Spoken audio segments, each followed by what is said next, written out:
Let us pray. Oh, well, okay, fine. Great architect of the universe, we thank you for this day you provided for us. We thank you for this opportunity to come and learn more about our fraternity, to learn about its goals, its history, and its principles. We ask thy blessing upon this Scottish Rite body and on the Valley of Phoenix and on the people who are governing the various bodies. Be with us this evening. Open our hearts and minds to receive the instructions that we're about to receive. This we ask in thy name's sake. Amen. Let it be. Yeah. Good. Thank you.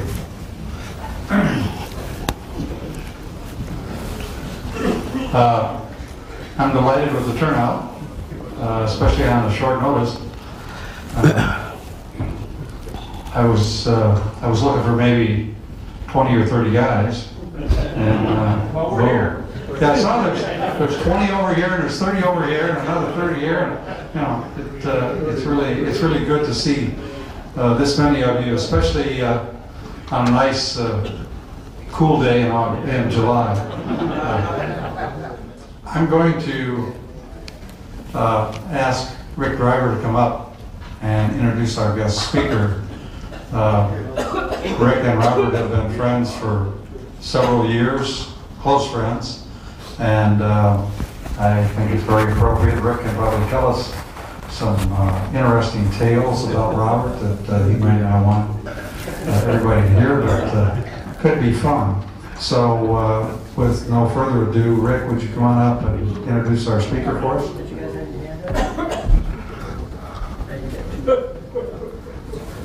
Don't worry, Bob, I wouldn't tell him anything. You better not. Yeah, right. One of the most remarkable characteristics about our craft, Freemasonry, is its ability to facilitate relationships. Relationships for people that otherwise maybe wouldn't meet in their normal daily lives. Our relationship with Robert Cooper this evening is probably very emblematic of that characteristic of the craft, that it somehow affected a very cherished and valued relationship between myself and Robert halfway around the globe. Very unique capability of our craft. Bob serves the Grand Lodge of Scotland in Edinburgh as the curator of its internationally renowned museum and library. He's a noted historian, author, and lecturer. You might even recognize him from some of his many appearances on the Learning Channel, the History Channel, a lot of specials with regards to the craft of Freemasonry and related subjects. Cracking the Freemasons' Code, The Renaissance Hoax, and The Masonic Magician are three of Bob's latest books that have been bestsellers among the craft. He's got a new book coming out before the end of the year, I believe, by the name of The Red Triangle, which will be published by the Lewis Masonic Publishing Company in London, England. Bob is the immediate past master of Scotland's very distinguished and oldest lodge of research, Lodge Sir Robert Morey in Edinburgh. He's past master of Lodge Edinburgh Castle. Yeah. He's currently junior warden of the world's premier research lodge, Quater Coronati in London, England. Like many of you, Bob has received Masonic honors within our craft, far too numerous for me to try to enumerate today. But probably most important to me is Bob has been my most trusted and valued friend over 15 years. His friendship honors me more than I can say. So I'd like you to join me in welcoming Bob, give him a hot Arizona welcome. Yeah. That's good. Thank you. Thank you very much. Okay.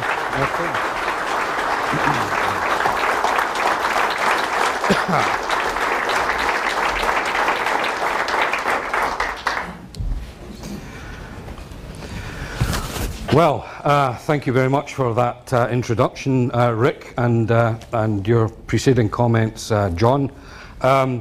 It's always a delight to be amongst friends, and I have very many friends here whom I've met over the years. Russ, of course, many others.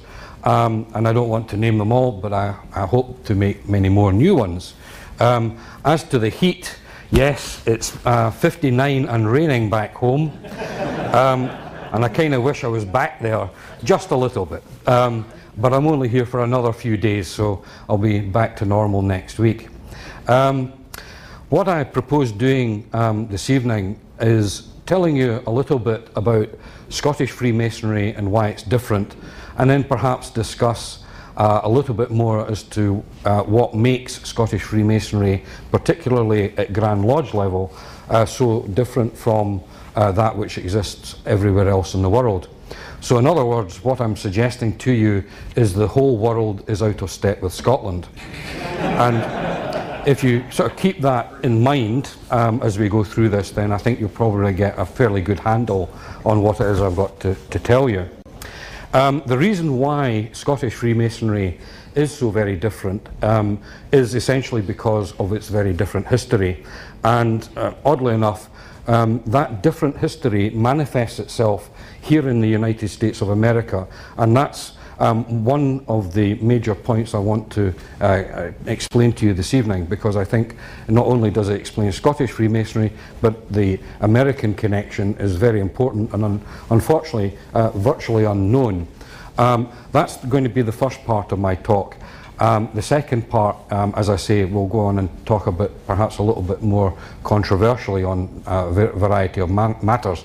And I'd like to sort of thank the Scottish Rite for placing me in this particular hall, because it always impresses me in terms of the organisational ability of the Scottish Rite to place an enormous clock so that the speaker just can't possibly miss the fact that the time is moving on. So I promise I'll not keep you here for an enormously long time. But once I've finished speaking, I think John has very graciously said that you can ask me some questions. Whether or not you get an answer is another matter, but you can certainly ask questions after my delivery. So let's turn to the first part. Now I'm going to be quoting a variety of dates and names and things. They're not really all that important. They're almost little signposts for me in my mind to keep me on track. So don't worry, I mean, it is a bit of a history lesson, but the dates and what have you are not that terribly important. However, having said that, I'm going to hit you with one right away. 1717. Most Masonic historians and most Freemasons who have read anything about Freemasonry will know that Freemasonry began, that is modern speculative Freemasonry, began in London, England in 1717. And of course I'm here to explain to you that that's a load of rubbish. So I'll begin with a more important date for you, and that is 1680. And the reason 1680 is very important is because that was the year that the first known Freemason, that is in the modern sense of the word, the first known Freemason came to the United States, or what is now the United States of America. And this man is known by the name of John Skene. He came from Aberdeen, and he was a member of the Lodge of Aberdeen. Now it's very important, I think, to remember that when we're talking about Scottish Freemasonry or Scottish lodges, pre-1717 in particular, we're not talking about Masonic lodges that we would know, we'd recognise today. We're talking about lodges that were made up almost entirely of stonemasons, but with a few exceptions, such as myself and people like yourself, who were allowed, who had the privilege of joining the stonemasons in their lodges. The Lodge at Aberdeen was slightly different because only 20% of the membership in 1670, when their records begin, only 20% of the membership was made up of stonemasons. So in other words, by far the largest majority were not working stonemasons. And this chap, John Skene, was one of those non-stonemasons. He was a merchant. He fled to New Jersey to escape religious persecution in 1680, and we know that he was there. He settled, and forgive my pronunciation, the Rotarian river, he settled on the north side of that river and founded what is now known as Perth Amboy, originally known as Perth, the ancient capital of Scotland. He was joined a few years later by a guy called John Coburn. He arrived in 1684. Now, he was also a member of a lodge, and he came from a lodge in Melrose, which is in the Scottish borders, and he was a stonemason.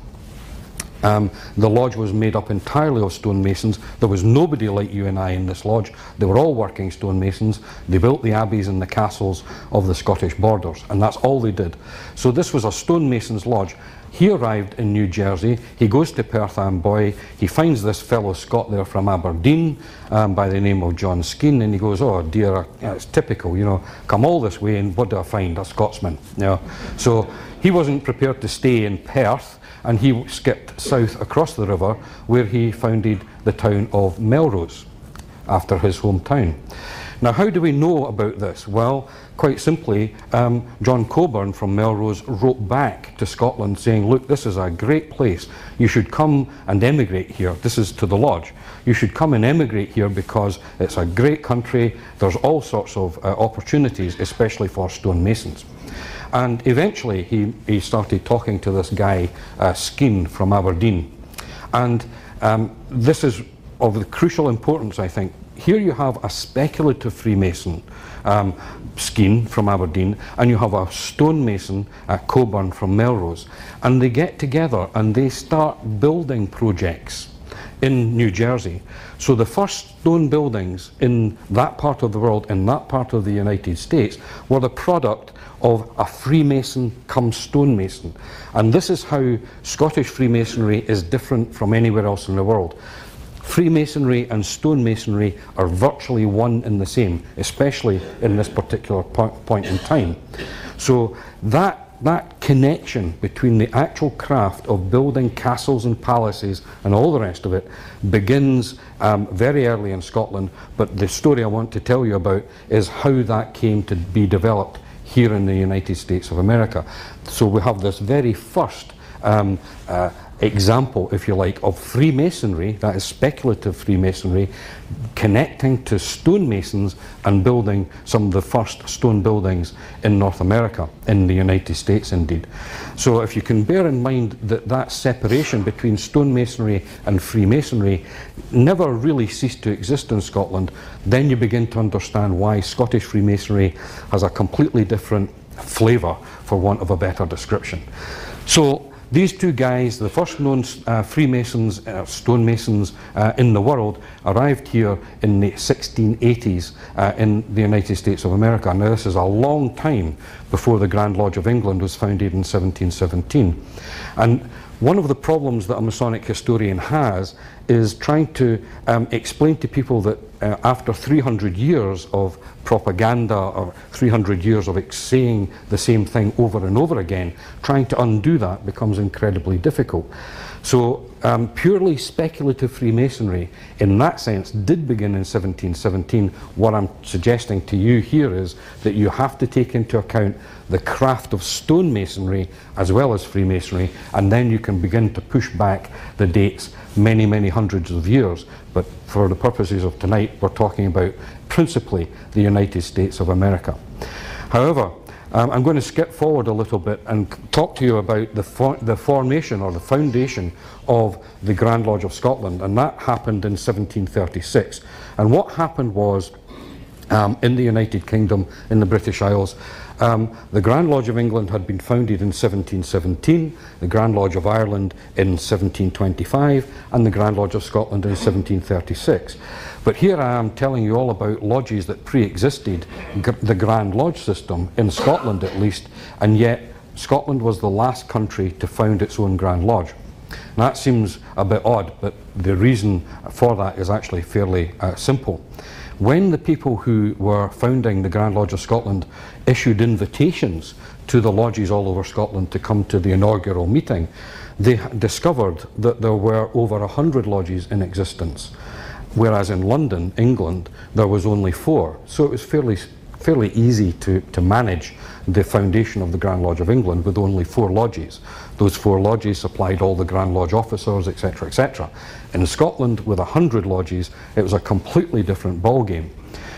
What happened was that the 100 invitations were issued, and of the 100, 33, and you notice all the numerology symbolism coming in here, of the 100 lodges that were invited, only 33 sent representatives. Of the 33, 12 listened to what was going on and decided they wanted nothing to do with the Grand Lodge of Scotland. So in other words, 21 lodges in Scotland thought a Grand Lodge, a head office, was a great idea.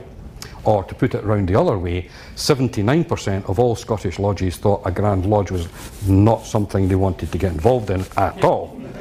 So that kind of tells you a little bit about the attitude of the Scottish lodges. However, when you look at the membership of these 3 groups, you begin to get a clue as to why.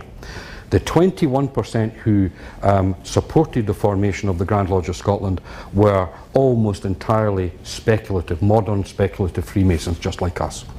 The 12 who came along and listened were stonemasons lodges which had a lot of non-stonemasons amongst them, but the traditions of stonemasons were very strong. And that's why they didn't want any part of this newfangled Grand Lodge system.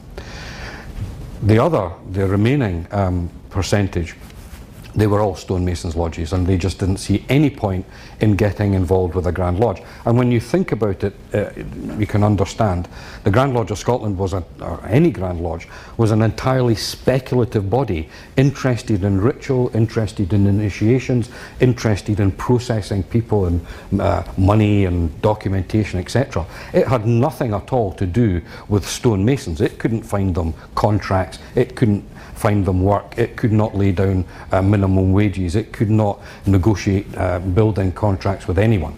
So you can understand why the stonemasons of Scotland didn't want anything at all to do with a Grand Lodge.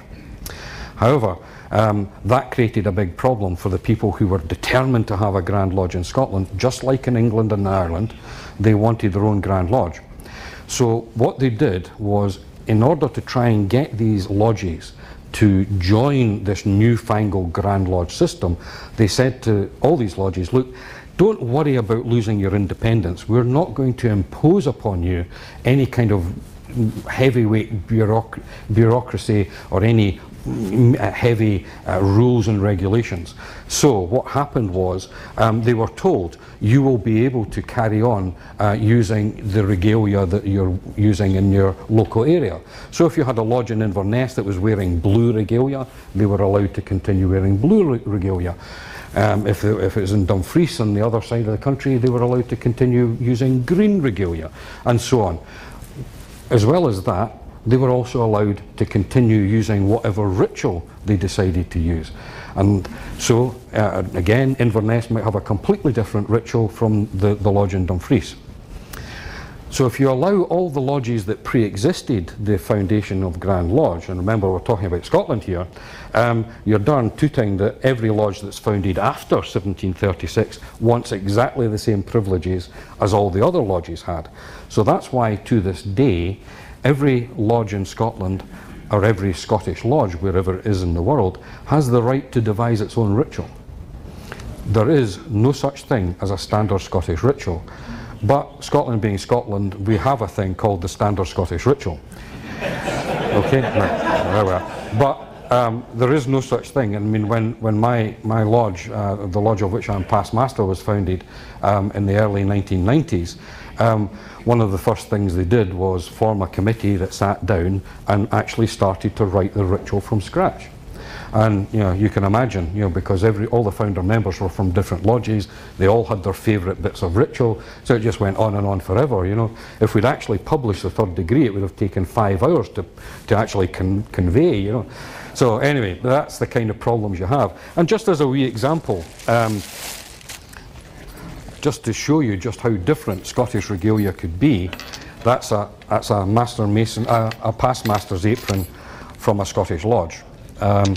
And that's why, as I say, Scots will never give up that kind of a degree of independence, because having something like that is really rather nice, isn't it?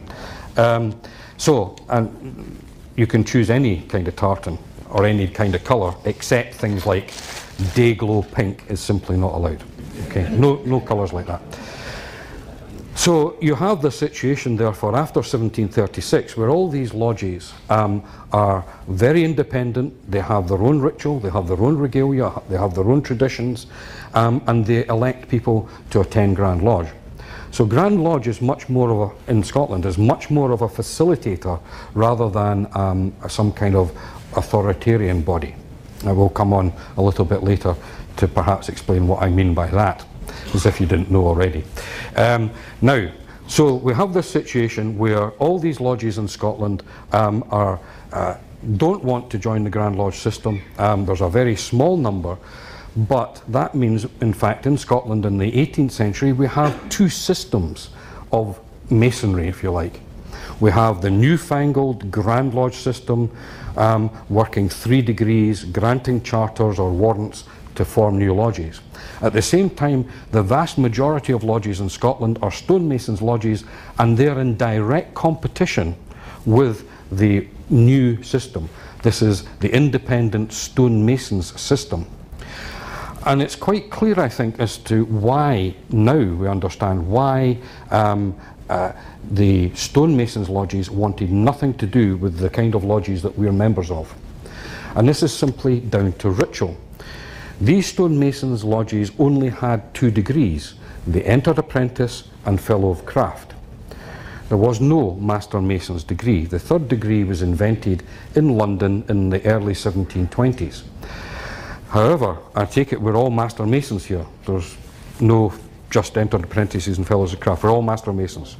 Okay, right, well, when you think about it, what the new Grand Lodge system was going to impose on these stonemasons lodges was they had to learn the 3rd degree. And in the 3rd degree, as we all know, fellows of craft, which was the highest degree a stonemason could aspire to, all of a sudden they were going to be turned into murderers. That's the reason why these stonemasons lodges wanted nothing at all to do with this newfangled Masonic system.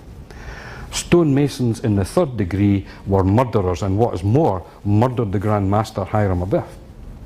And there's no way that these stonemasons were going to join an organisation that made them out to be the worst crime that you can commit within Freemasonry. So that's the reason they stood aside, and they would have nothing to do with modern speculative Freemasonry. Now, for those of you who are familiar, I think it's within the York Rite here, there is we call it a ceremony in Scotland. It may be a degree here or not, and that's the Mark degree. For those of you who are familiar with that ceremony or degree, have a wee read at the ritual again, and for those of you that are not, it's very difficult to explain, but essentially that degree or ceremony redeems the fellows of craft.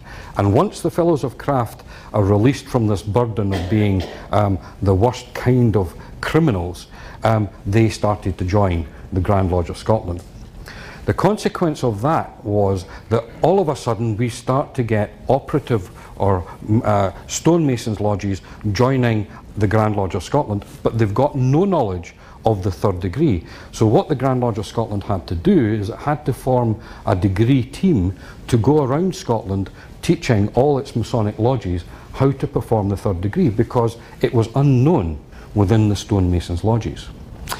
So what's all this got to do with the United States of America, you might ask? Well, it's fairly straightforward in terms of history. In 1752, a man was initiated in a lodge in Fredericksburg by the name of George Washington. That was a Scottish lodge. And so George Washington, the first president of the United States of America, was a Scottish Freemason. Now, how that comes about is simple as this. In 1752, and the membership records held in Edinburgh and Scotland show this, in 1752 a clandestine or illegal or illegitimate lodge was founded in Fredericksburg. And we know this because all the people that are on that list are Scotsmen. And the reason why they didn't obtain a charter and why they're clandestine was, again, remember we're talking about Scots, you can see the way they were thinking. Well, if we found a lodge and we decide to get a charter, it's going to cost us 5 guineas. Now, what happens if the lodge isn't viable? What happens if the lodge folds in a little while? you know, we've wasted that money, you know. That's a very good Scottish attitude, dare I say it. So what they did was they founded a lodge, and they didn't care whether it was clandestine or not, and they waited 6 years to make sure it was definitely a goer, you know, it was definitely going to work. And after 6 years they thought, well, okay, we better get a charter and we better become legal. And that's exactly what they did. In the year 1758, George Washington's lodge was granted a charter by the Grand Lodge of Scotland. So George Washington was a Freemason from a very early stage in his life, and as a lot of us know about the life of George Washington, he was a very busy man, and although he had contact with Freemasonry, he was not a regular attender. But he certainly did come into contact with Scots, certainly during the French Indian Wars, which is 1750, 1757. He came into contact with Scots who were fighting in the various regiments that were here. And then, of course, we come to the parting of the ways, your war of independence. And George Washington, of course, still a Freemason, was very involved in that. And of course there were lots and lots of Scots. In fact, there's stories back home of the Scots, because they couldn't fight the English back home, they would come over here and join the Americans to fight the English here. So, and what they would actually do, I mean, again, you've got to remember, getting passage across the Atlantic cost money. So they would actually sign up for the English army, and then once they got here, desert and join the Alliance. So they got free passage as well, you know. Eventually, the English army decided the Scots weren't much good and stopped recruiting them, certainly for this theatre of operations. Anyway, so all great fun. Then what happened was, the United States won its independence, quite rightly so, and it was decided that a new capital city was required to be built. And it was, of course, named after George Washington. So the American Civil Service couldn't build a new capital city out of lumber. I mean, at that time, that was the most natural building material here. The place was covered in forests, so it was ideal. Log cabins and all the rest of it, though, does not make a capital city. So the question was asked, where do we get stonemasons to come and build a new capital city for the United States? And the answer from George Washington was the best stonemasons in the world come from Scotland. Now, whether or not he knew this already by his connections with Scottish Freemasonry and the Scottish Lodge, we don't know. But there is no doubt that what happened was that the American Civil Service wrote to Scotland, and in fact wrote to one particular lodge, the Lodge of Journeyman Masons No. 8 in Edinburgh, and asked if they would like to emigrate to the United States to help build the capital city of this new country. And we're very fortunate that the lodge records from that period exist. And indeed, a large number of these stonemasons, Freemasons, emigrated from Edinburgh to the United States, and when they arrived, they were given a job in what is now Washington, D.C., of building a house for the president. So they must have been very flattered. Unfortunately, we can't find any evidence of this, but whether these Scottish stonemason Freemasons knew they were building a house for their fellow Scottish Freemason, we don't know, but certainly that's what they were doing. So they duly proceeded to start work on this house. But you've got to remember that these were the guys, they were at the top of the tree, they were the creme de la creme of the construction industry. They built stone buildings that were designed to last for hundreds of years.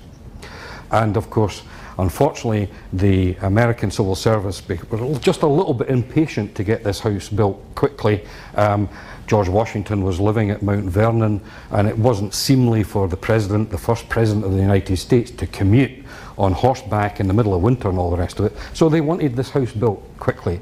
But of course, the Scots were very, very particular, and you can see them. I see them in my mind's eye. You know, they would find a stone and they would shape it, and then they would square it, and spend ages and ages perfecting the stones, and then nah, it's not good enough, and start again, and you could see the American Civil Service going, oh, what's going on? So the American Civil Service came up with a very simple solution. They brought a team of slaves. And said to the Scots stonemason Freemasons, here's a team of slaves. You will train them in the art of stonemasonry, and you will get this house built for George Washington very quickly. And of course, those of you who know from your ritual, only a freeborn man can become a Freemason. And so it was impossible for these Scots to train these stonemasons, these slaves, into to becoming stonemasons, because that would have meant also making them Freemasons. Two went together. In their mind, stonemasonry, Freemasonry made no difference. So the Scots decided there was only one thing they could do. They went on strike. So the American civil servants, what the hell's going on? You know, why are you on strike? Sorry, we can't tell you, it's a secret.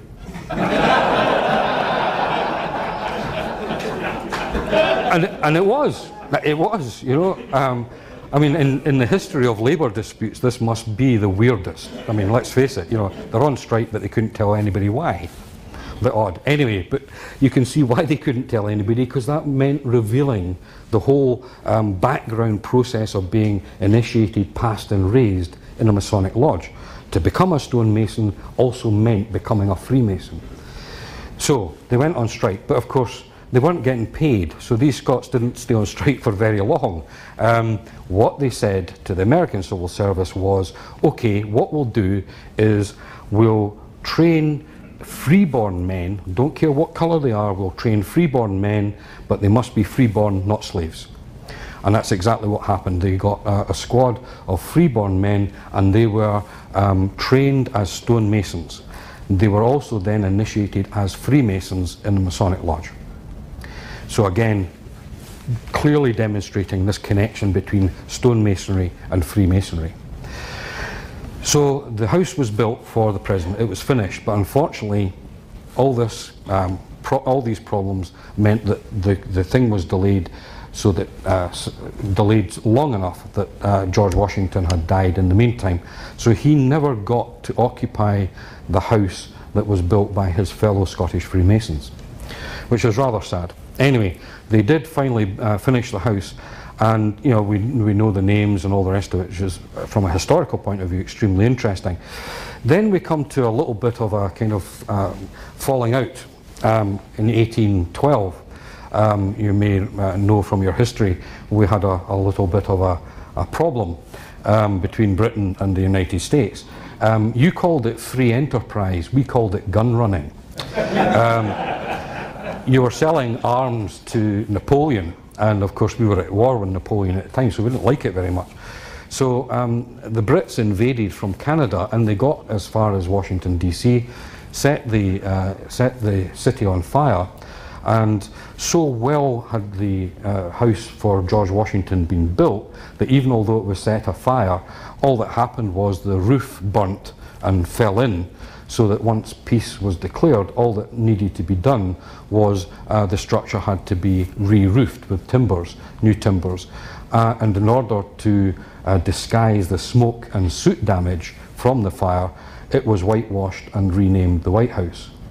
So whenever you see your president on the White House lawn making a speech of worldwide importance, just remember that the building behind him was built by Freemasons. So you can see, I think, from that this connection between stonemasonry and Freemasonry runs very deep within the Scottish Masonic psyche, and it's very difficult to separate the two even today in a modern sense, because although most of these stonemasons lodges did eventually join the Grand Lodge of Scotland, in fact the last one to do so was the lodge at Melrose, the guy from John Coburn, who'd come here way back in 1680. 200 years later it was until when his lodge finally decided to join the Grand Lodge of Scotland. It joined in 1891. So you can see that being an independent stonemasons lodge was something that these lodges held dear and precious and held on to for dear life. There are still approximately 6 Masonic lodges, that is lodges under the Grand Lodge of Scotland, which are called operative lodges and which seek to recruit stonemasons only. Nowadays, of course, unfortunately, the craft of stonemasonry is so small that they've had to widen their net, if you like, and they now take members from the construction industry, regardless of whether they're stonemasons or not. So you can see from that, I think, that this trait of Freemasonry, this kind of Freemasonry in a Scottish sense, is very different. This air of independence that we have from our regalia to our ritual to our dealings with Grand Lodge is very profound. Now, to skip on to the next part, if you like, and we'll not keep you terribly long because I don't want to get thrown out into the heat of the night, so to speak. There are three books or three texts that Freemasons can refer to for practically any situation. They are the Constitution and laws, or the rules and regulations under which the Lodge is erected under the Grand Lodge. There is the volume of the Sacred Law, and there is the ritual. So there are three works of reference that every Freemason can refer to for practically any situation within Freemasonry. When I ask people which one would you automatically pick up to examine first for any problem, nearly everyone says the Constitution and laws of the Grand Lodge of Arizona or whatever. In Scotland, the answer invariably is the ritual. And the reason for that is the Grand Lodge of Scotland and the lodges under it did not have any rules and regulations whatsoever until 1836. So for 100 years, it relied on only two texts, the volume of the Sacred Law, the Bible, and the ritual. And the ritual, if you read it, contains pretty much everything you actually need to know about what to do and act as a Freemason. I think, unfortunately, we kind of forget that often. Now, so here we have the situation in Scotland where, with no rules and regulations at all, the Grand Lodge of Scotland doesn't have any, how did Freemasonry function? Well, the simple answer is that lodges in Scotland are independent sovereign bodies in their own right. In other words, the power of Scottish Freemasonry lies with the lodges, not with the Grand Lodge. The Grand Lodge is an advisory body. It attempts to facilitate, educate, help, assist. It does not dictate, it does not determine what lodges can and cannot do. Lodges determine that for themselves. And common sense dictates that they will not do ridiculous things. They are filled with grown adult males who are allowed to exercise their common sense. So the Grand Lodge of Scotland, if you were in I suspect if you were in a lodge in, well, I don't suspect, I know, but if you were in a lodge in England and a letter from the Grand Lodge of England arrives, the secretary of the lodge will read it out and it says something like, from Monday, this lodge will do this and it will do that, it will raise its fees, it will do this, that, the next thing, or else. That's the hidden subtext, or else we'll take your charter away. In Scotland, if you hear a correspondence read from the Grand Lodge of Scotland, it reads something like this.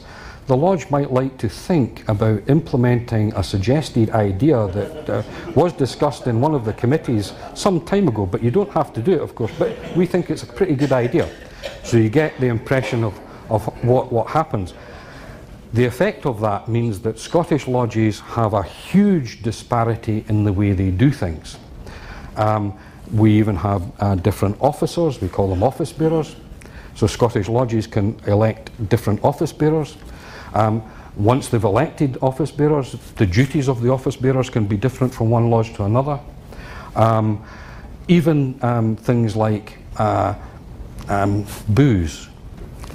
Scottish lodges have the right to sell alcohol in its lodges, and it always has. In fact, some of the famous paintings from the 17th century, alcohol is a very central, picturesque part of the image. Scottish Freemasonry probably would cease to exist overnight if we stopped selling booze. So a secondary income for Scottish lodges, that's the way it's always been. It's a different culture, of course. We're talking about two completely different countries. So when we look, and I'm not an expert on American Freemasonry, but knowing what I know about Scottish Freemasonry, what does surprise me a little bit, and this is merely an impression I have from looking outside in, so to speak, that here we have a situation where a lot of my Masonic forebears left Scotland in order to get away from dictatorial, non-representative forms of government, non-representative forms of religion, to attain freedom of expression. And the craft which I love so dearly here has exactly that attribute that we're trying to escape from 300 and 400 years ago. And I kind of find that it's strange that in the world's most powerful democracy, this craft of ours doesn't have that level of democracy within it. And so it's kind of bizarre for someone like me to come from the old world to the new and find remnants of the old world we all ran away from hundreds of years ago still alive and well here. So that is the point of controversy that I better safely end on. If I've got a completely wrong impression, my apologies. But anyway, thank you very much for listening. I hope that you found that to be of some interest, and I'm happy to take any questions you might have. Okay, thank you.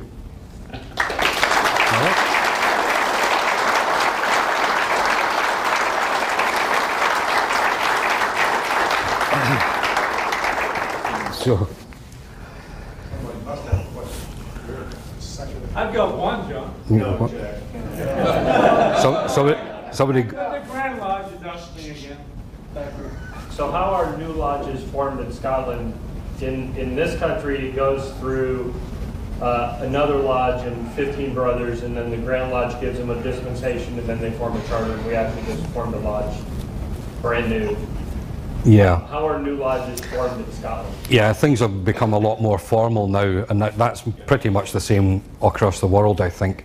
But in previous years, George Washington's lodge was known as a self-starter.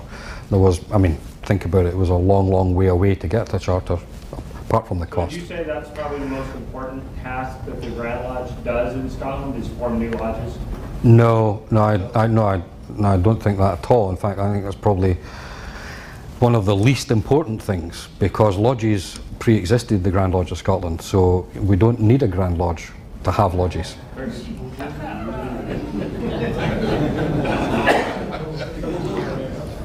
Does the Scottish Rite in your part of the world have a philanthropy that they support? The short answer is no. The Scottish Rite is very different in my country.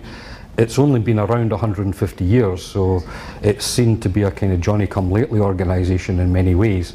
So it's and membership is by invitation only. I'm only an 18th degree Mason. I'm probably very unlikely ever to be anything greater than that. So it's a very different organisation than from here in the United States. There's only 9 33rd degree Masons. There are no honorary 33rd degree Masons, so 9 and 9 only. When one dies, another one is elected. So any of the degrees from 4 to 32 are, as I say, by invitation only. I'm not an expert, but they do certainly contribute substantially to charities, but they tend to rotate the philanthropy they're looking at. They don't concentrate on one. They try and spread it throughout society. Does the it's they call it the ancient accepted right there. Are they under the ancient accepted right of Muslim in Duke Street, or do they have it? Yeah, I mean, I think this is the ancient, free and accepted, or accept. The ancient accepted. Ancient and accepted. Yes, there's two ways of describing. We call it the Scottish Rite. Yeah. It's under the Yeah. Street. Yeah. Does Scotland have their own law? Yeah. I mean, because it's called the Scottish Rite. In order to make it clear what it is in Scotland, it's called the Scottish Rite for Scotland. That is, see, I know it's kind of odd, but whereas in France it would be the Scottish Rite for France, say, or something like that. So it's to make it clear that the Scottish Rite for Scotland is what it is, and of course it's a very independent body. It was not formed from the Southern jurisdiction, for example. When I was in Edinburgh visiting, I went into a into a pub, and there was a Masonic emblem in the pub. And I'm questioning this because at the time I wondered about it then. This was probably 25 years ago. But I noticed that there was a square and there was a compass, but I didn't notice any G. Mm-hmm. Is this common then with Scottish Mason? No, we have a problem in the sense that Scotland is part of the same landmass as England. The two countries are actually very different in terms of their history and culture. But the English removed the letter G from the square and compasses many years ago. Scotland never did. So when you see the square and compasses, you'll know it's of English origin, and it's in Scotland in error, if you like. It should always have the G. Yeah. It was in London when we first landed in London. Right. And it was like in Prince Arrow Rose or something like that. And it really stood out because that's one of the first things I recognized when I attended there. I was up in Scotland and I enjoyed it very much. Yeah, good. Your particular building. Yeah, okay. Sir. Yeah. Good evening, my name is Jim Reed. How would a 32nd degree Mason be accepted in Lodge a 32nd degree Mason from here be accepted in Lodge in Scotland? Short answer is he wouldn't. He would not, no. Because there's no connection between the Scottish Rite and Masonic lodges. Now, would a 3rd degree Mason? Yes. So I could attend the Lodge as a 3rd degree, but not 32nd? Yeah, exactly. They would simply not understand what a 32nd degree Mason was. Thank you. By the way, thank you for coming. And okay, my pleasure. Appreciate you, Todd. Okay. Bob, for identification, where did the Scottish Rite originate in Scotland? No, it didn't originate in Scotland. It probably originated in France, went to the Caribbean, and then was translated to South Carolina. However, research at the moment seems to suggest that it was Scots in France that established the Scottish Rite before, or the elements of the Scottish Rite that we recognise now. That's ongoing research, and I really don't know too much about it, but it may well have been people who were followers of Bonnie Prince Charlie and his family who were in France who were responsible for creating what became known as the Scottish Rite. But that's at the moment, that's very much ongoing work, ongoing research. Well, James Michael Ramsey, when he gave his famous speech before the Grand Lodge of France, he started with the whole thing, although he himself not very good. But he was a Scotsman. Yes. Exactly. I mean, for those of you who want sort of names to think about, there are 3 that immediately spring to mind. James Anderson, who wrote the first constitutions for the Grand Lodge of England in 1723, was a Scotsman, a Presbyterian minister actually from Aberdeen. And he was a member of the same lodge, or his father I should say, was a member of the same lodge as John Skene, who came to the United States in 1680. You begin to see the connections all the way through this. So James Anderson's father was a member of the lodge in Aberdeen. He was the guy that actually wrote the minutes where John Skene is recorded being a member. So he's the first guy. What's interesting about, he's writing the constitutions for the first Grand Lodge, the Grand Lodge of England. But anyone who reads it carefully will probably find what I find a very amusing one-liner that he slips in as a Scotsman. You've got to remember who's paying to have this written, the Grand Lodge of England. But he slips in a one-liner that says, in simple as this, of course, pure Freemasonry was preserved in Scotland, end quote. So, in other words, he say, yeah, I'm writing the history for the Grand Lodge of England, but by the way, guys, true Freemasonry existed in Scotland, not here. And then the third, so that's the first one. The second one, as you mentioned, is Chevalier Ramsay, Andrew Ramsay from Ayrshire. This humble man, son of a baker, becomes a chevalier, a knight of the Order of Lazarus, and he gives this very famous oration suggesting that Freemasonry originated during the Crusades. So that's the second Scotsman. The third one to mention, not so well known perhaps, is William Preston, who wrote lots of Masonic lectures. He was born in Edinburgh, but was very much an English Freemason.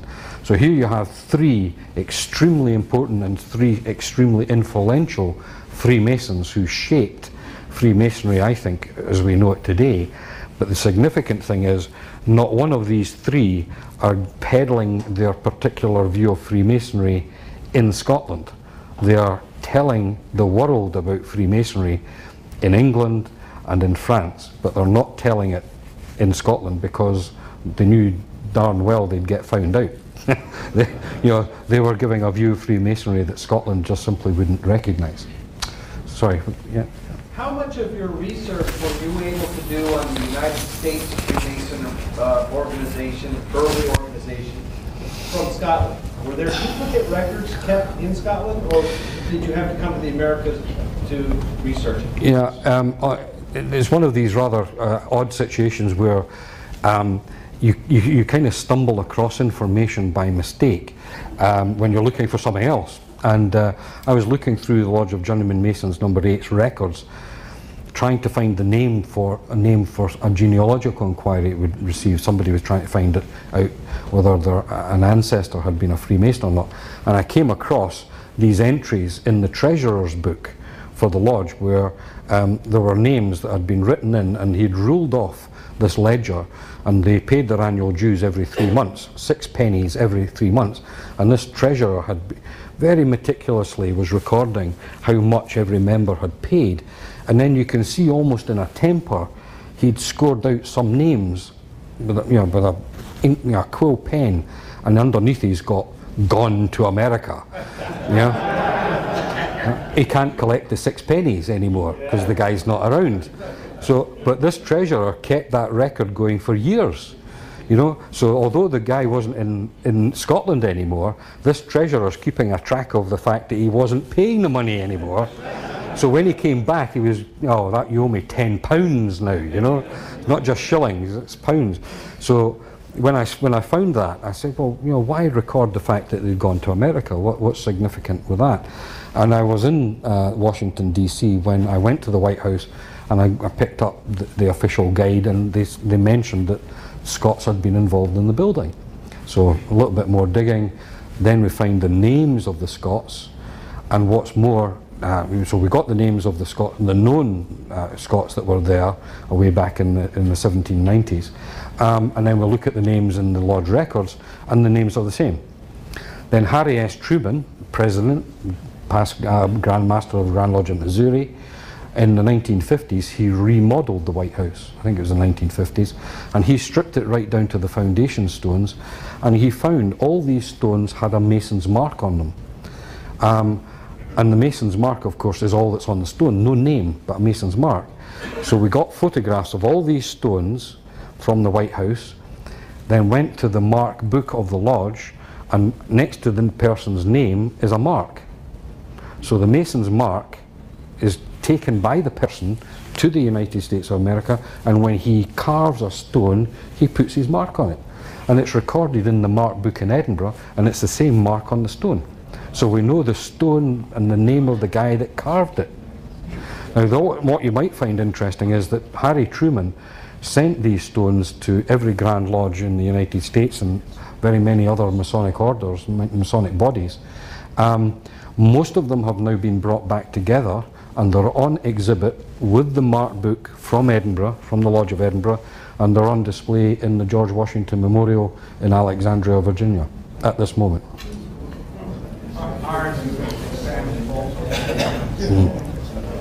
Yeah, it's an amazing piece of history. It really is. Yeah. So you're saying the White House was torn down and rebuilt under Truman? Yeah, he did some remodeling work. I don't know exactly what. Right down to the foundation?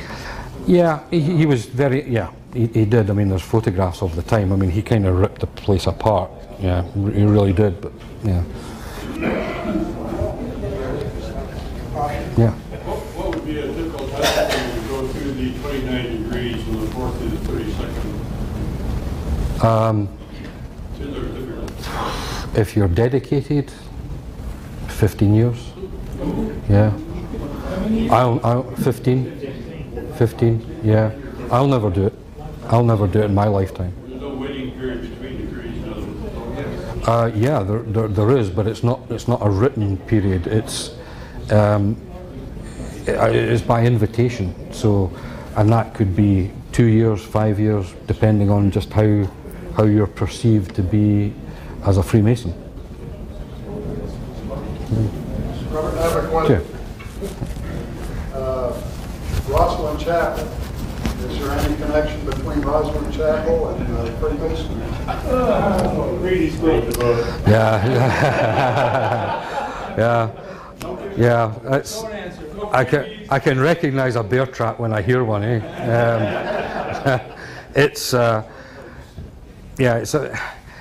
Let me put it this way. I think part of the problem comes down to definition. When you read a lot of books, they say Masons built Rosslyn Chapel, and so certainly within a company such as this, when you say Masons built Rosslyn Chapel, there's only one conclusion you can automatically come to, and Masons means Freemasons. But of course, it wasn't Freemasons that built Rosslyn Chapel, it was stonemasons. So when you remember that, and the fact that at that time there is no obvious connection between stonemasonry and what we now know to be Freemasonry, then there is no connection. What there might be is a kind of reflection from what we know today as to what they were doing in places like Rosslyn Chapel.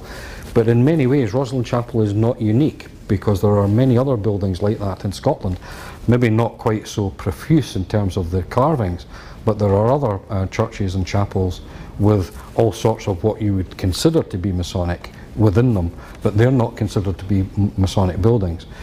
So it's a very difficult question to answer to any great degree of satisfaction, because we've all got our own opinions, but personally I don't think there is any connection. Yeah, it was a good tour. The whole story in Alexandria, Virginia, is that what you're saying? I'm sorry? You have the whole story's in Alexandria. No, it's at the Lighthouse. You take the Lighthouse tour. Yeah. They'll tell you all about the history of the building. Yeah, it's a good Now, tour. if you want to go to the monument in Alexandria, that's a Masonic effort put together by the then 50 or so Grand Lodges of the U.S. I guess there might have been 50 by that. But that building was built back in the 30s. Yeah, I think it's just celebrated its 100th anniversary, if I'm not mistaken. Different process. But if you want to know about lighthouse renovations, I think the thing to do is next time you're in Washington, see if you can get signed up for the Lighthouse tour. You'll probably get more than you wanted to know. Yeah, I think there's history online as well. Yeah. Today, as of like a year and a half ago, you want to take a tour of the White House. You had to be a senator or a congressman in order to get you in there. So my question is, the Scottish Rite is there.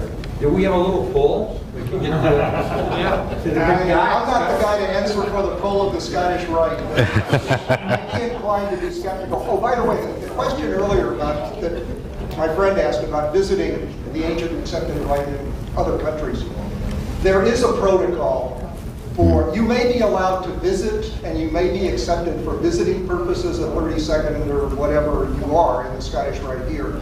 But were you to try to join over there, you would certainly not be accepted as a 32nd degree Mason. I don't know exactly where they would put you. There's treaties in Washington that they have with the other Supreme Councils around the world that define that.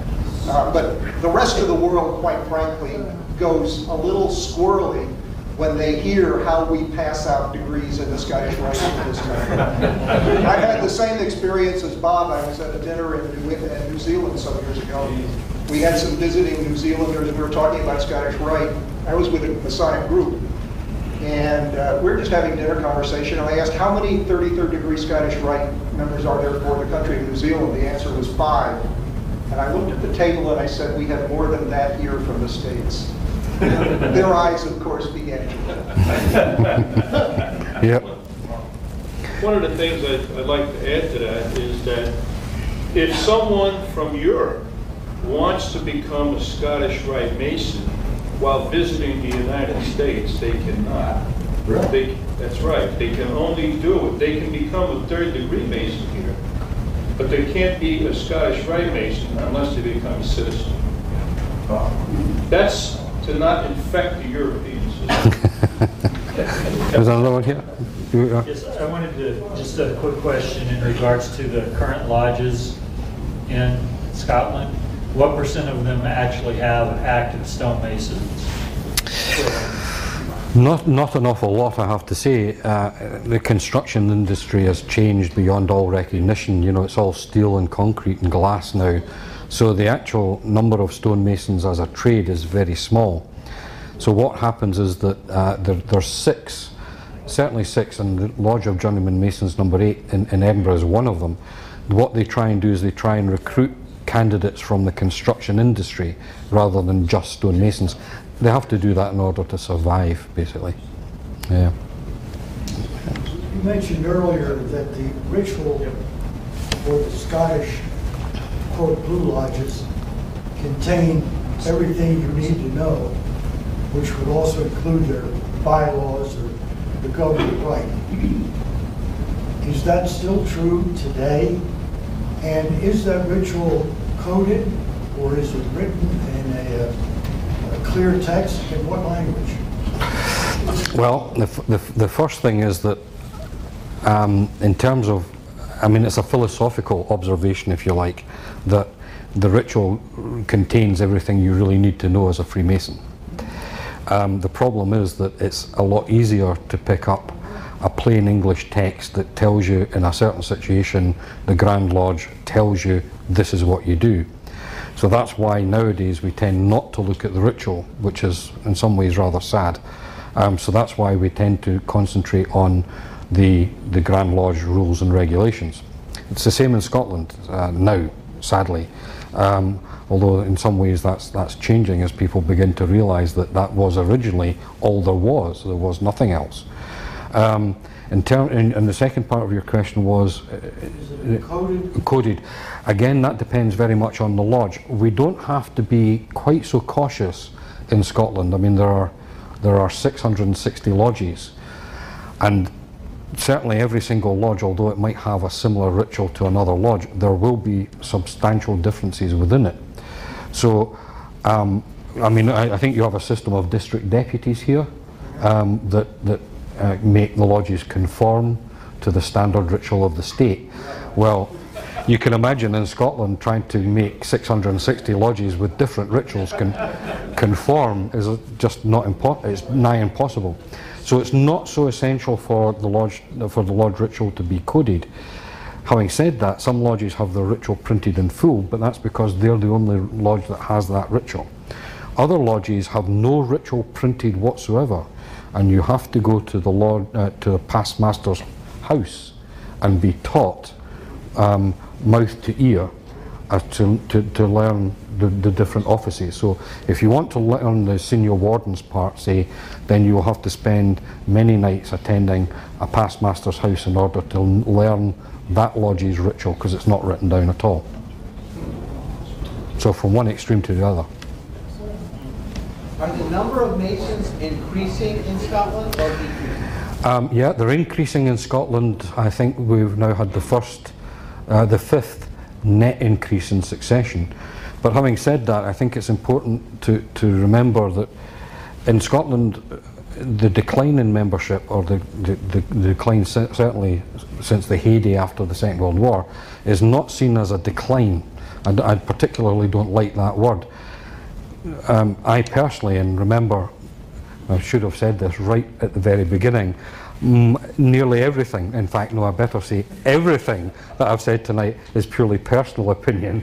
Otherwise I could be, you know. Sorry, could you refresh my memory, just the particular point you were... The numbers, are they increasing? The word, I don't, as I said, I don't like the word decline. What we're doing in Scotland, certainly, in my opinion, is getting back to normal. And that is because you have to decide where you're taking your start point. Now, that everywhere in the Masonic world, the high point was in the 50s and 60s, where we had a huge intake, a generation that had fought during the Second World War. They came home, the guys came home, and the numbers just went sky high. Now, if you take that as your start point, then we are certainly in decline, numerically in decline from there. But we're fortunate in Scotland that our membership records go back to 1599. So when you pick a date, 1650, 1750 or 1850, we're doing very well, thank you very much. Depends on where you choose your date to start from. Okay. All right, John, we tired them enough. You think you tired them out? Well, I hope so. Anybody got any more questions? One more time. Is there an email address that we could contact you if we wanted to communicate? Oh dear. Yes, of course there is. Of course there is. Yes, we can certainly supply that. That's not a problem. You can get it from the Grand Lodge of Scotland website as well. Yeah. Thank you, Robert. Give me my card. Yeah, I will. Yeah. Okay. Thank you very much. My pleasure. Thank you.